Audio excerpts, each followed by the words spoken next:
लाल दिव्याचा वापरच का झाला? गृहमंत्री म्हणून कारवाईची जबाबदारी फडणवीसांचीच. अखिल चित्रेंची फडणवीसांवर टीका. कल्याण डोंबिवलीत फेरीवाल्यांचा प्रश्न पुन्हा ऐरणीवर. रोज लाखोंचा हप्ता वसूल. रवी पाटलांचा केडीएमसी अधिकाऱ्यांवर गंभीर आरोप. सोलापूर जिल्हा परिषदेच्या अध्यक्षपदाचा उमेदवार जवळपास निश्चित. अध्यक्षपदी दीपक वैद्य यांचं नाव जवळपास निश्चित झाल्याची माहिती. मुंडवा जमीन गैरव्यवहार प्रकरणी मुद्रांक उडवल्या प्रकरणी आज सुनावणी. अमेडिया कंपनीला कागदपत्रांच्या पूर्ततेसाठी 2 आठवड्यांची मुदत. बारामती पोटनिवडणुकीत नवा ट्विस्ट. धनगर समाज निवडणुकीच्या मैदानात उतरण्याची शक्यता. पोटनिवडणूक बिनविरोध होण्याची शक्यता मावळली.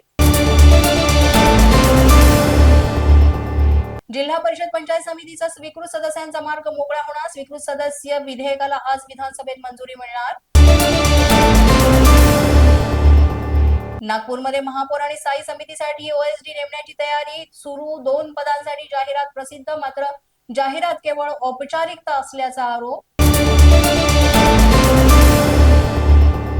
विधान परिषदेमध्ये आज सत्ताधारी आणि विरोधकांमध्ये घमासान होण्याची शक्यता. गॅस सिलेंडरच्या दरवाढीवर अभिजित वंजारींची प्रतिक्रिया.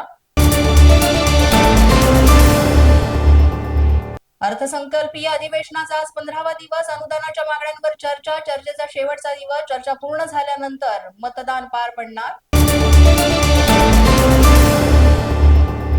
धर्मस्वातंत्र्य विधेयकावर आज चर्चा होणार. विधेयक संयुक्त समितीकडे पाठवण्याचा प्रस्ताव मांडणार. विधेयक 6 महिने लांबणीवर की आजच मंजूर होणार हे पाहणं महत्वाचं.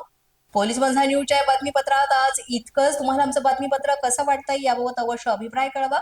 यासाठी पोलीस माझा न्यूजचं युट्यूब चॅनल सबस्क्राईब करा. तसंच आमचं फेसबुक, इंस्टाग्राम आणि ट्विटर अकाउंट फॉलो करा.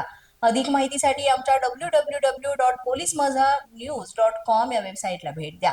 आमचे अधिकृत प्रतिनिधी व्हायचं असेल तर स्क्रीनवर दिलेल्या क्रमांकांवर आजच संपर्क साधा. आजच्या बातमीपत्रात इतकंच. पुन्हा भेटूया पुढील बातमीपत्रात. तोपर्यंत पाहत रहा पोलीस माझा न्यूज.